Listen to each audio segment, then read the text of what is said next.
This is still dealing with the Pythagorean theorem, but now they're asking us to find the missing leg, and they give you one leg and the hypotenuse. So this that is left is either going to be an A or a B. So we will plug in the numbers that they did give us into the formula in their respective places. So this 1.2 could either be put in the place of A or B. It does not matter. I'll just go ahead and put it here, 1.2, but I must square it because that's what the formula says. I don't know what B is. This is actually the letter B here. So this is going to be B squared. I'll leave it alone. But I do have C this time. So I've got 2.4, but I must square it.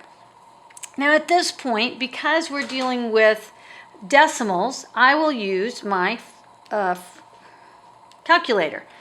And I'll try to show this the best I can. I want to plug in 1.2 and I want to square it. So I can either multiply times 1.2 again, or I can press this little x squared button and it immediately squares it, and I push enter and I get 1.44 plus, I leave the b squared alone, and now I must go back to the calculator and I'll clear it out and I'll put in 2.4, pressing the x squared button that immediately squares it, and then I get 5.76. 5.76. Now, the extra step that I have here that I didn't have in the last one is I need to get the numbers all on one side and the letters by itself. So I want to move this 144 over there. The way to do that, because addition is going on, I want to do the opposite, which is to subtract. So I'm going to subtract 144 from both sides. The reason I'm doing that is because 144 minus 144 gets me to 0, and the 0 plus the b squared is just going to leave me b squared. So then when I do this subtraction, 6 minus 4 is 2, 7 minus 4 is 3, bring down the decimal, 5 minus 1 is 4. Now, this is actually not even showing. So we do have the b squared equals the 4.32.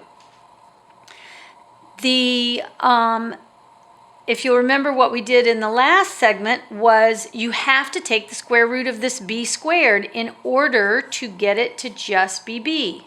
So if I do square root here, I must go over here and do square root as well.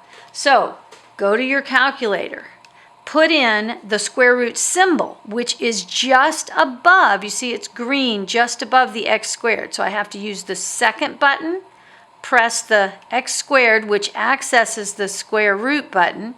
Then I push in 4.32 and enter, and it gives me 2.078 and numerous other numbers.